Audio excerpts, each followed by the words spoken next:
नमस्कार, आवाज समाचार में आपका स्वागत है। मैं हूं मनोज श्रीवास्तव। खबरों की शुरुआत करते हैं इस वक्त की हेडलाइंस के साथ। वैक्सीन महाअभियान के आगाज पर बना रिकॉर्ड, एक दिन में 69 लाख लोगों को लगी वैक्सीन। अब तक करीब 29 करोड़ लोगों को मिला पहला डोज। 88 दिन में सबसे कम कोरोना के नए मामले, 24 घंटे में 53,000 केस, 1400 की मौत। पिछले एक हफ्ते से पॉजिटिविटी रेट 5% से कम। 7वें अंतर्राष्ट्रीय योग दिवस पर पीएम मोदी ने लॉन्च किया एम योगा ऐप। कहा, कोरोना काल में योग का महत्व बढ़ा।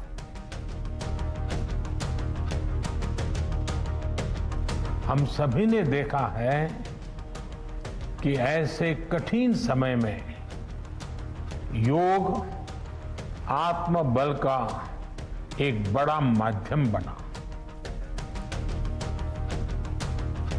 कमजोर शुरुआत के बाद बाजार में शानदार रिकवरी। निफ्टी में निचले स्तरों से 250 अंकों की रिकवरी, तो बैंक निफ्टी करीब 950 अंक सुधरे। बैंकों के प्राइवेटाइजेशन के लिए संसद के मॉनसून सत्र में बैंकिंग से जुड़े एक्ट में बदलाव कर सकती है सरकार। हिस्सेदारी और कंट्रोल से जुड़े नियमों में बदलाव की तैयारी। सीएनबीसी आवाज एक्सक्लूसिव। पब्लिक सेक्टर एसेट्स जो है, जो भी है, they are very good assets. और सेल और आरएनएल ने बहुत पिछले कुछ सालों में बहुत खर्चा किया है टू मॉडर्नाइज। तो they are very good assets with very good people. तो it's a great opportunity. Cell RINL जैसी पीएसयूज में है डाइवेस्टमेंट का पूरा पोटेंशियल। सीएनबीसी आवाज के साथ एक्सक्लूसिव बातचीत में सीआईआई के नए प्रेसिडेंट और टाटा स्टील के MD and CEO TV Narendran ने कहा, अगले 10 साल तक स्टील कीमतों में रहेगी तेजी। कई राज्यों में लगातार बारिश से बाढ़ के हालात। उत्तराखंड में गंगा खतरे के निशान के पास। यूपी बिहार में भी कई इलाकों में बाढ़ जैसे हालात।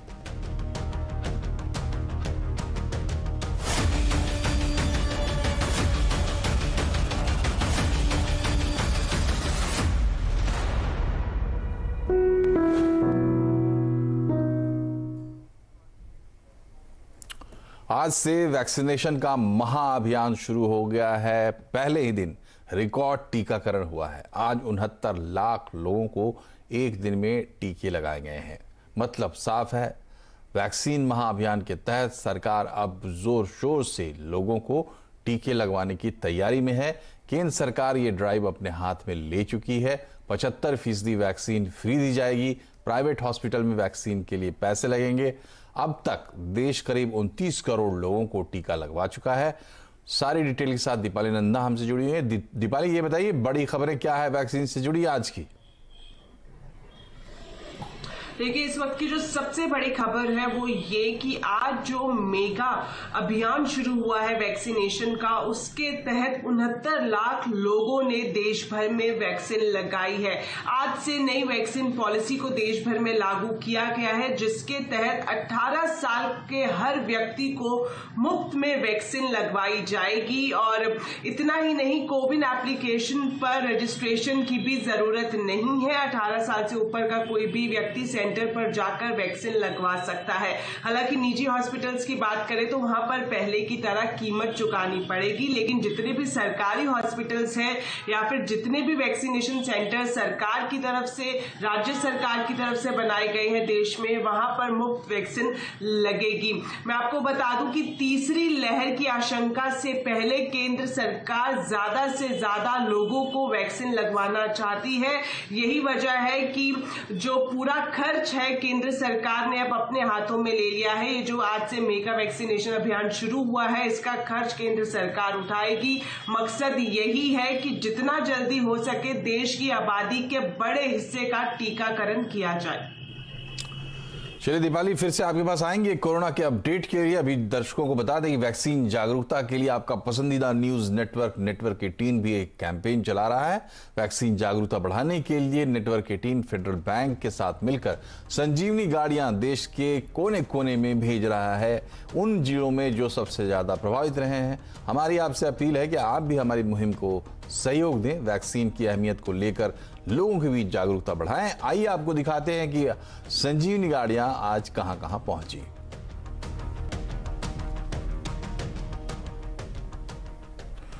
और अब देश में कोरोना के आंकड़ों की बात। नए केसेस की संख्या लगातार गिर रही है। 88 दिन बाद एक दिन में सबसे कम मामले अब सामने आए हैं।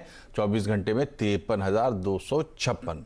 रोजाना होने वाली मौतें भी अब कम हो रही हैं। संक्रमण दर 5% के आसपास रह रहा है। हालांकि महाराष्ट्र ने डेल्टा प्लस के नए वेरिएंट मिलने से चिंता बढ़ गई है।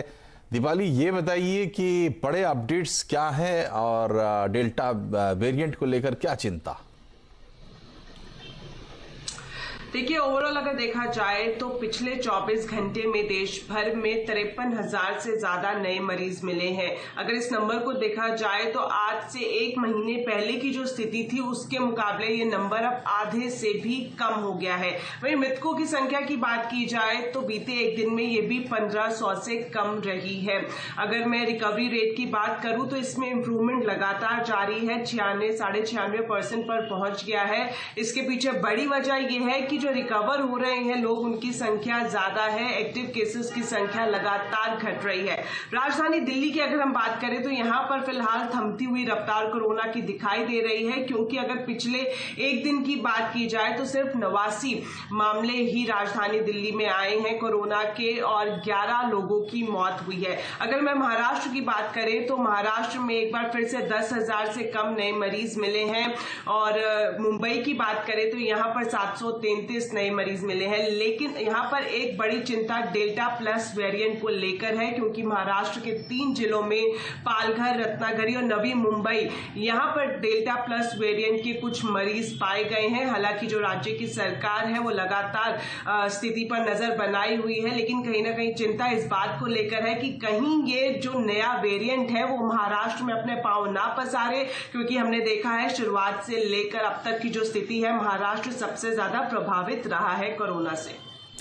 बहुत शुक्रिया आपका दीपाली। और टीम मोदी के एक कर्मठ योद्धा डॉक्टर गुरु प्रसाद महापात्रा की पोस्ट कोविड कॉम्प्लिकेशंस की वजह से मृत्यु हो गई। दूसरी लहर में ऑक्सीजन की सप्लाई में उन्होंने बड़ी भूमिका निभाई थी। खुद बीमार रहने के बाद भी ना तो महापात्रा ने न सिर्फ पीएम मोदी की बैठकों बल्कि सुप्रीम कोर्ट और हाई कोर्ट की कार्रवाई सुनवाई में भी वर्चुअली हिस्सा लिया। लेकिन कोरोना महामारी से संघर्ष में आखिरी सांसें उनकी शनिवार को थम गई। मोदी सरकार के टॉप अधिकारी और वाणिज्य मंत्रालय में अहम विभाग के सचिव डॉक्टर गुरु प्रसाद महापात्रा का शनिवार को निधन हो गया। वो भारत सरकार के ऐसे पहले सचिव हैं जिनका कोरोना से निधन हो गया। उनके निधन पर राष्ट्रपति प्रधानमंत्री ने भी ट्वीट कर दुख जताया है। पीएम मोदी ने कहा है कि DPIIT secretary doctor Guru Prasad Mohapatra के निधन से दुखी हूँ। मैंने गुजरात और केंद्र में उनके साथ काम किया है। उन्हें प्रशासनिक मुद्दों की बहुत अच्छी समझ थी और वो अपने अभिनव उत्साह के लिए जाने जाते थे।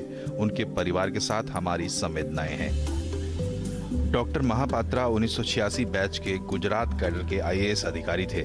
ऑक्सीजन क्राइसिस पर बनी 2 ग्रुप ऑफ मिनिस्टर्स यानी जीओएम में शामिल रहे। कोरोना की दूसरी लहर में लगभग 10 गुना ज्यादा ऑक्सीजन की सप्लाई की चुनौती को उन्होंने बखूबी निभाया। डॉक्टर गुरु प्रसाद महापात्रा की कर्मठता और कर्तव्य परायणता को सीएनबीसी आवाज की तरफ से विनम्र और भावभीनी श्रद्धांजलि। और आइए अब मनाते हैं 7वां विश्व योग दिवस।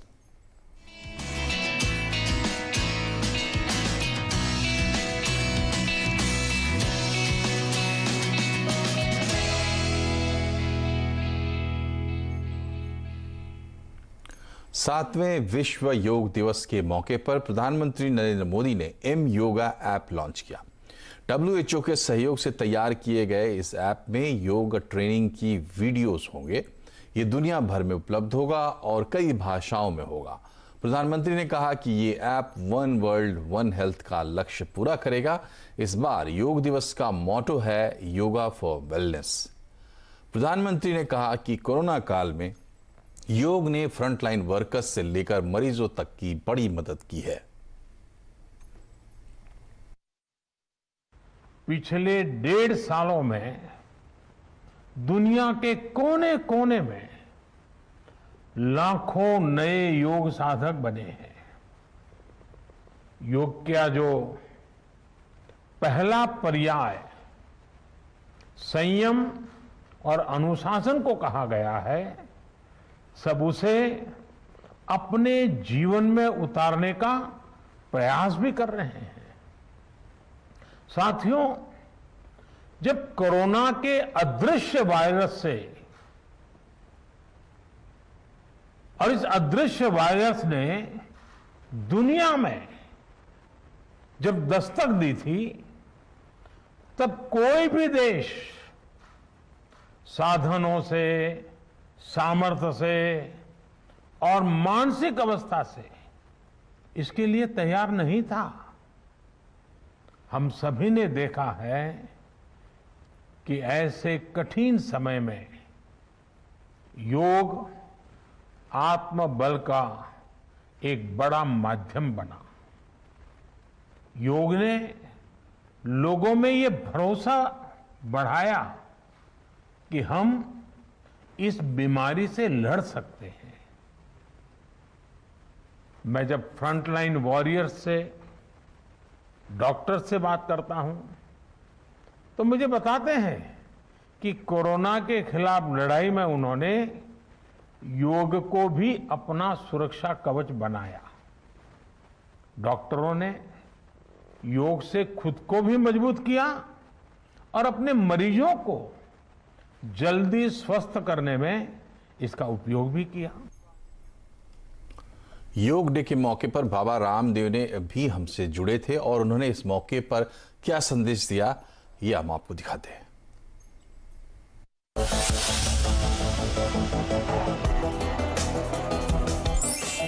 मैं अभी बैठा हुआ था चेयर आसन पर, कुर्सी आसन पर, अब ये हो गया वृक्षासन। और ऐसा सबका शरीर फ्लेक्सिबल हो कि वो सब प्राणायाम करने के साथ साथ, आसन करने के साथ साथ नोली क्रिया भी कर सके। देखो ये मेरा सिग्नेचर, मेरी आइडेंटिटी है।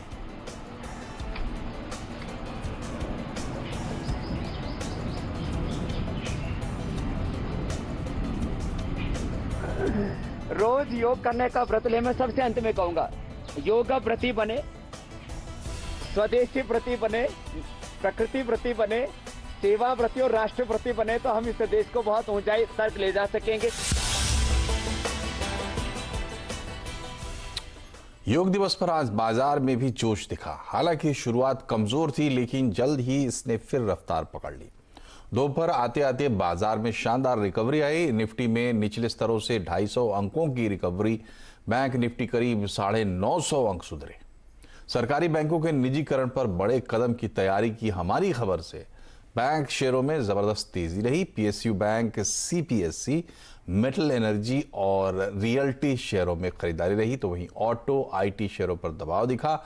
निफ्टी निचले स्तर से 240 पॉइंट सुधरकर बंद हुआ। वहीं सेंसेक्स नीचे से 834 पॉइंट सुधरा और बैंक निफ्टी 933 पॉइंट।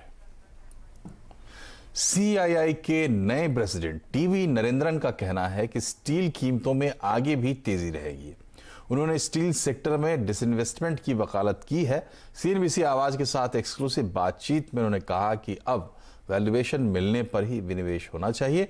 उन्होंने कहा कि सेल और RINL जैसी कंपनियों में काफी वैल्यू है। हमारे economic policy editor Lakshman Roy ने उनसे खास बातचीत की है।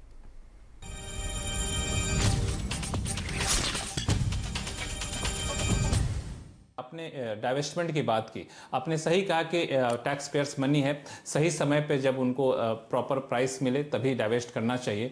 तो गवर्नमेंट ने एक और अनाउंसमेंट किया था डिसइन्वेस्टमेंट के फ्रंट पे, वो ये कि स्ट्रेटेजिक सेक्टर में हम बने रहेंगे और नॉन स्ट्रेटेजिक सेक्टर से हम निकल जाएंगे। अभी तक स्ट्रेटेजिक नॉन स्ट्रेटेजिक की सही वैसी डिफिनेशन आ नहीं रही है। तो मैं एक सवाल पूछूंगा कि स्टील सेक्टर को आप कैसे देख रहे हैं? स्ट्रेटेजिक देख रहे हैं कि नॉन स्ट्रेटेजिक देख रहे हैं? और आपको लगता है कि स्टील सेक्टर जैसे बिजनेस से सरकार को बाहर हो जाना चाहिए? हमारा ख्याल में I think the government has said steel is not strategic. I thought government strategic में स्टील को इंक्लूड नहीं किया है, पर स्टील तो पहले तो लोग सोचते थे कि स्टील स्ट्रेटेजिक है, क्योंकि आप देखिए 50 साल पहले यूरोप में भी सब लोग सोचते थे कि स्टील स्ट्रेटेजिक है, पर अभी steel is become like a global business. तो मोस्ट गवर्नमेंट्स, एटलीस्ट यूरोप में देखिए, यूएसए में देखिए, लैटिन अमेरिका में देखिए, तो the governments have got out of the steel industry. तो आई थिंक ग्लोबली आप देखिए ट्रेंड है तो more and more steel is run by private sector. Only China, some parts of Asia में गवर्नमेंट इन्वॉल्वमेंट है स्टील सेक्टर में। तो हमारा लॉन्ग टर्म इश्यू देखिए तो स्टील को स्ट्रेटेजिक रहने का कोई कारण नहीं। तो स्टील सेक्टर में कई सारे पीएसयूज हैं। अगर मैं थोड़ा सा आपसे थोड़ा सा मैं डिटेल में पूछूं तो किसी स्टील पीएसयूज में आपका इंटरेस्ट, तो उसमें पोटेंशियल है प्राइवेटाइजेशन? सीआईआई की तरफ से बात कर रहा तो इसीलिए I think it will be unfair for me to talk. नहीं, मैं सीआईआई की तरफ से पूछ रहा हूं। मैं आपको टाटा स्टील के सीएमडी के तौर पर नहीं, कि आपको लगता है कि स्टील सेक्टर की कोई पीएसयू है जिसमें पोटेंशियल है प्राइवेटाइजेशन करने की? मैं ये नहीं कह रहा हूँ कि टाटा स्टील एक्वायर करने जा रही है। जरूर, क्योंकि एसेट्स तो बहुत अच्छा एसेट्स है। स्टील पब्लिक सेक्टर एसेट्स जो है, जो भी है, they are very good assets. और सेल और आरएनएल ने बहुत पिछले कुछ सालों में बहुत खर्चा किया है टू मॉडर्नाइज। तो they are very good assets with very good people. तो इट्स अ ग्रेट अपॉर्चुनिटी, क्योंकि India is a good place to produce steel. तो एक अपॉर्चुनिटी है to get more and more value out of the assets that have been created by the government over the years in the steel sector.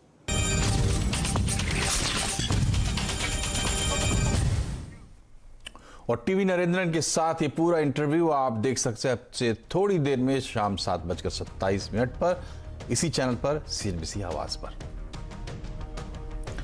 और अभी हम यहाँ रुक रहे हैं एक छोटे से ब्रेक के लिए। ब्रेक के बाद जरूर लौट कर आइए, क्योंकि आपको प्राणायाम सिखाएंगी योग गुरु ईरा त्रिवेदी।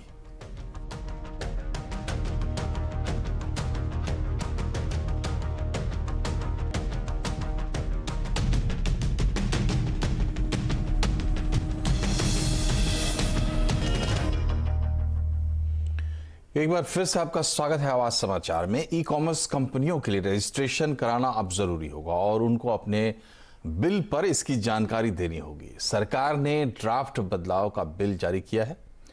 ज्यादा डिटेल लेते हैं, असीम मनचंदा आपसे जुड़ गए हैं। केट ने सरकार के इस ड्राफ्ट का स्वागत भी किया। असीम, बताइए क्या डिटेल है इसमें ड्राफ्ट में? देखिए, रिटेलर जो है बड़े लंबे समय से ई कॉमर्स कंपनियों पर नकेल कसने की मांग जो है वो कर रहे थे। अब सरकार जो है consumer protection e commerce rules के अंदर बदलाव जो है करने की तैयारी जो है वो कर रही है। इसके लिए सरकार ने ड्राफ्ट जो है वो जारी कर दिया है। सबसे पहले तो जो भी कंपनियां होंगी उनको अपना रजिस्ट्रेशन जो है करवाना अनिवार्य होगा, खासतौर पर कि उनको DPITT के पास रजिस्ट्रेशन जो है अपना कराना पड़ेगा। वहां से उनको एक रजिस्ट्रेशन नंबर जो है वो मिलेगा। उस रजिस्ट्रेशन नंबर को हर एक बिल के ऊपर जो है देना जरूरी होगा। इसके अलावा कंपनी जो है क्रॉस सेलिंग जो है वो नहीं कर पाएंगी। अगर वो क्रॉस सेलिंग जो है वो कर रही है तो उनको पूरी जानकारी डिस्क्लोजर जो है ग्राहक को जो है वो देना पड़ेगा। इसके अलावा कंपनियां फ्लैश सेल जो है वो भी नहीं कर सकेंगी। और कई सारे बदलाव जो है ई कॉमर्स कंपनियों के लिए सरकार ने जो है वो किए। उनको अपने या nodal officer, compliance officer, grievance officer की नियुक्ति जो है वो करनी पड़ेगी। नोडल ऑफिसर जो है 24/7 जो है वो काम करेगा और ये सारे अधिकारी जो है वो भारत के निवासी जो है वो होंगे। तो ये सारे रूल्स जो है सरकार जो है इनमें बदलाव जो करने की तैयारी जो है वो कर रही है। सरकार ने इसका ड्राफ्ट जारी करके सभी स्टेक होल्डर से इसके ऊपर राय जो है वो मांगी है। सबको 15 दिन का वक्त जो है वो दिया गया है। 6 जुलाई तक सबसे राय जो है वो मांगी गई है। 6 जुलाई के बाद सरकार इन रूल्स को फाइनल रूप जो है वो दे देगी, जिससे कि ई कॉमर्स कंपनियों पर एक नकेल जो है वो कसेगी और उनकी जवाबदेही जो है वो होगी। बहुत बहुत शुक्रिया आसिम।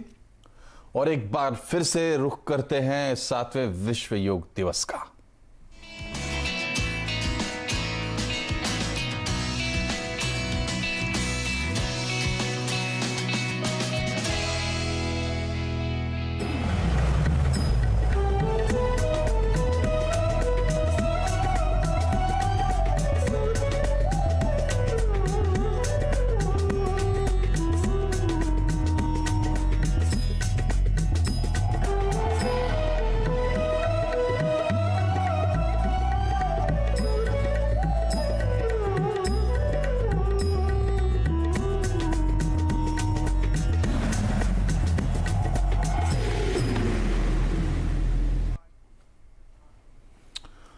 तो अब सीखिए प्राणायाम योग गुरु ईरा त्रिवेदी से।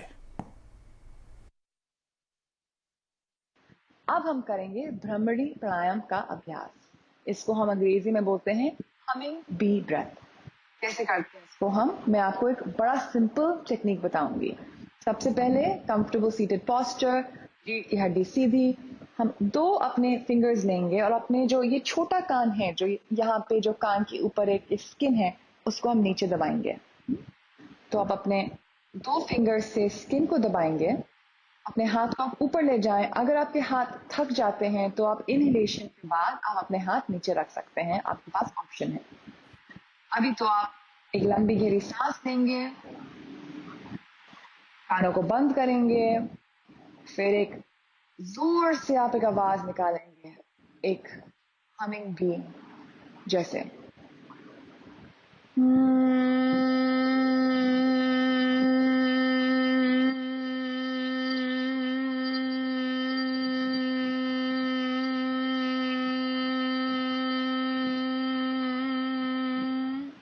एक और बार नाक से सांस लें,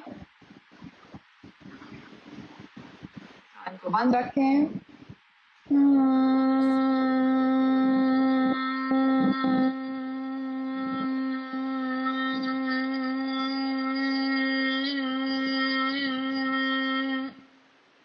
और आप हाथ को नीचे ले जाएं।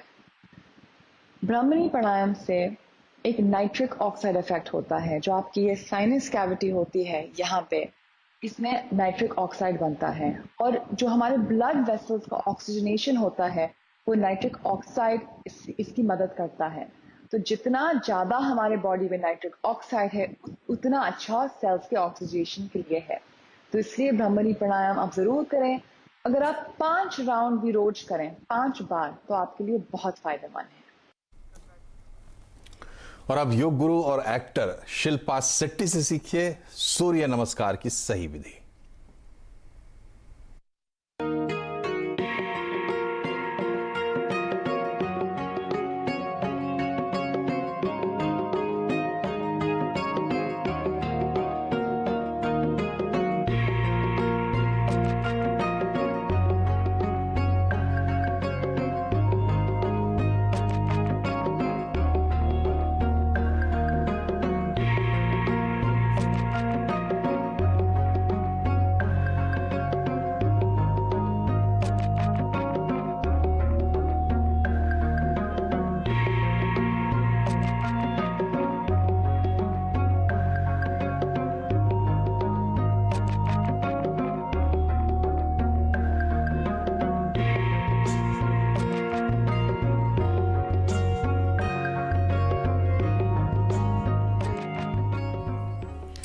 और आवाज समाचार में फिलहाल इतना ही, लेकिन खबरों से जुड़े रहने के लिए CNBC आवाज से जुड़े रहिए। हम ट्विटर, फेसबुक और यूट्यूब पर भी मौजूद हैं। अपना ख्याल रखिए। नमस्कार।